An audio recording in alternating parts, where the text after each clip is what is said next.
Mga Karyoko, for testing tayo kung gaano siya kaganda mag-penetrate So itong welding natin na 200 amperes na MMA ng Ryoko, pero may special function siya, pero siya maging TIG.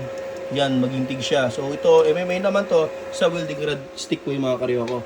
So, papakita ko sa inyo kung gaano siya kaganda mag-penetrate.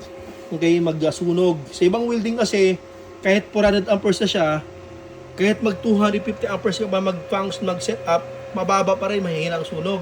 Okay, mataas sa kuryente yon. Okay, ngayon naman, sa Ryoko po, true rated po mga Karyoko. 45 amperes lang kinakailangan mo dyan para sumunog na maganda. So, pakita ko sa inyo, hindi po ako welder mga Karyoko. Testing na natin. I-try ko yung best ko para makapag-welding ng maayos. Okay. Ito.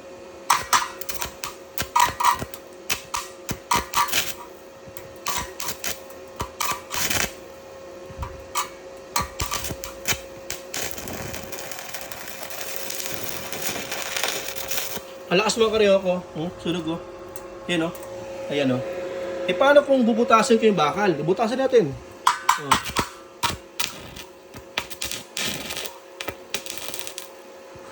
Butasin ko yung bakal Ano? Ang Karyoko, butas oh. Yan oh. Cutting yung mga Karyoko, magka-cutting yan. Pero ang ginamit ko sa kanya, 45 amperes na mga Karyoko. Eh paano kung gagamitin ko pa siya ng mas mataas amperahe? 200. Edi subang lakas ng mga Karyoko. Sa kanya, 45 amperes lang sapat na.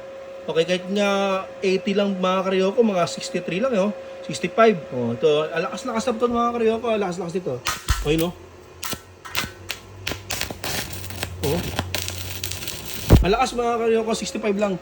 Ganun siya kaganda kasi ba, true rated po ang ating produkto. Hindi po siya peke tulad ng iba. Okay? Ito, may kasama siyang ground. May kasama siyang shoulders, electrode holder. Tapos may kasama siyang mask. Ito, may kasama siyang mask. Ayan. Yan. Tapos may kasama siyang pamukpok. Ito kung saan ka pagkatapos mag-welding. Bakal po ito. Yan. Okay. May i-brush mo siya. Diba? May kasama siyang shoulder. Pag ilagay mo dito, umakit yun ang bubong. Tapos yung handle ng mask. Okay. Yun ang kasama nito. Ito, nagkalagay ito ng 2,800 pesos. 2.8 Ryoko 200 amperes MMA with TIG function, true rated. Okay, so ito 2.8 lang po ito, available sa Quiapo at saka Dasmariñas, Cavite. Iwas sa scammer, marami pong scammer ngayon. Maraming gumagay sa akin, iwasan niyo po, huwag kayo maniwala sa iba. Ang GCash ko isa lang, wala akong ibang kinikilalang GCash. Okay, maraming salamat po mga Karyoko and God bless.